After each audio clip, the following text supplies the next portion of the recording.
Vikram here.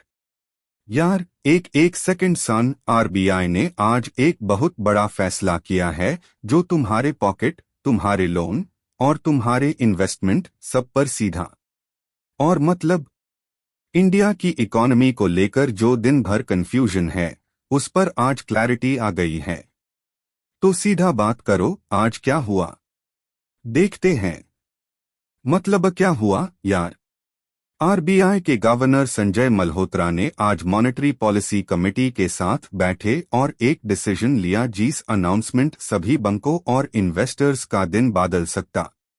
Repo rate, वो rate जिस पर बैंक्स आरबीआई से पैसे लेते हैं और जिस पर आपका लोन का इंटरेस्ट डिपेंड करता है, वो अनचेंज्ड रखा गया। मतलब 6.5% पर ही बैठाया। लेकिन समझे, ये सिर्फ एक नंबर नहीं है, ये पूरा इंडियन इकोनॉमी का पल्स चेक।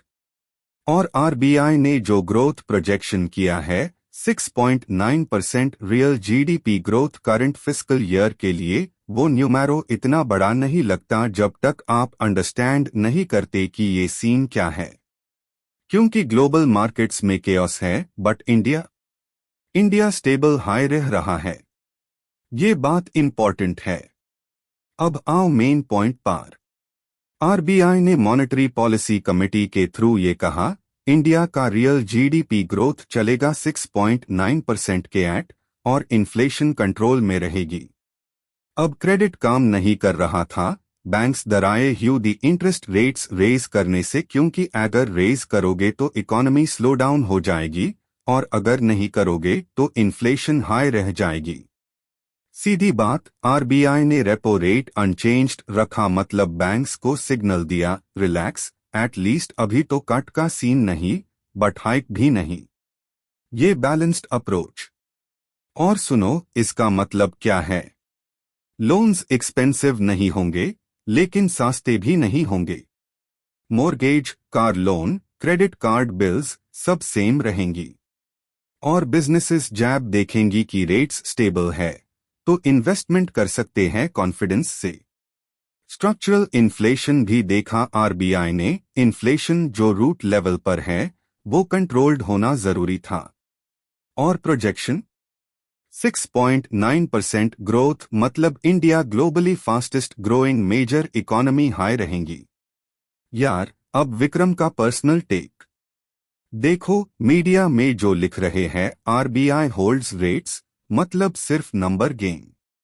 बट रियल बात यह है, आरबीआई ने एक एक्सट्रीमली न्यूएंस्ड कॉल ली। क्यों?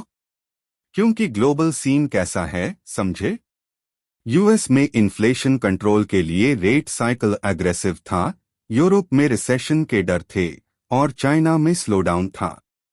इसी सिचुएशन में इंडिया को 6% से ऊपर ग्रोथ मेंटेन करना ये कोई मजाक नहीं। और रेपो रेट फिक्स्ड रखना इसलिए शार्प था क्योंकि आरबीआई ने बोला, हम इन्फ्लेशन को कंट्रोल्ड रखेंगे पर ग्रोथ को भी सैक्रिफाइस नहीं करेंगी। ये careful tightrope walk. Second point, credit growth. Lockdown के बाद बैंक्स ने क्रेडिट सिर्फ सिलेक्टिव दिया था। अब जब आरबीआई सिग्नल देता है रेट्स स्टेबल रहेंगी, तो बैंकर्स कॉन्फिडेंस गेन करते हैं और ज्यादा लेंडिंग करते हैं। और लेंडिंग मतलब जॉब्स, बिजनेसेस, रियल एस्टेट, पूरा इकोनॉमी मूव करता। Third angle, external sector. RBI ने रूपी को भी मैनेज करना पड़ता है और global capital flows. Stable rates is equal to stable rupee is equal to export competitive. India के एक्सपोर्ट्स ऑलरेडी अंडर प्रेशर तो rupee devaluation would have created inflation. ये सब मिला के आरबीआई ने इंटेलिजेंट प्ले किया। आगे क्या होगा अब बोलो? नेक्स्ट 6 मंथ्स में 2-3 सिनारियोज हो सकते हैं। एक, अगर यूएस में इंटरेस्ट रेट्स कट होने लग गए तो ग्लोबल कैपिटल इंडिया में आएगा और स्टॉक मार्केट बूम हो सकता। अगर इन्फ्लेशन और ऊपर चली तो आरबीआई को रेट हाइक करना पड़ेगा, लेकिन 6.9% ग्रोथ टारगेट मिस हो सकती। 3, अगर मॉनसून अच्छा हो और रूरल डिमांड स्ट्रांग रहे तो कंजम्पशन बूस्ट होगा और ग्रोथ ट्रेजेक्टरी स्ट्रांग रहेंगी। Banking sector specifically. अब क्लैरिटी आ गया, बैंक्स को रेट्स फिक्स्ड हैं तो मार्जिन प्लानिंग कर सकते हैं। हाउसिंग सेक्टर भी देखेंगी अब क्योंकि ईएमआई सेम रहेंगी। स्टॉक्स में आईटी और सिलेक्ट बैंक्स परफॉर्म करेंगे क्योंकि स्टेबिलिटी अच्छा साइन। और कॉमन मैन के लिए, अगर आपका लोन पेंडिंग है या रिफाइनेंस करना है, अब टाइमिंग देख लो क्योंकि नेक्स्ट कट का स्कोप बहुत लिमिटेड। तो बस ये था आरबीआई का डिसीजन और उसका एक्चुअल इम्पैक्ट। सीधी बात, ये इन्फ्लेशन कंट्रोल विद ग्रोथ, ये बैलेंस हाई इंडिया को रिसेशन से बचा रहा। अगर तुम भी फाइनेंशियल प्लानिंग कर रहे हो या इन्वेस्टमेंट डिसीजन ले रहे हो, तब ये कॉन्टेक्स्ट जरूरी था। और अगर आपको एनालिसिस पसंद आया तो प्लीज सब्सक्राइब करो काल न्यूज को, क्योंकि सीधी बात सही बात।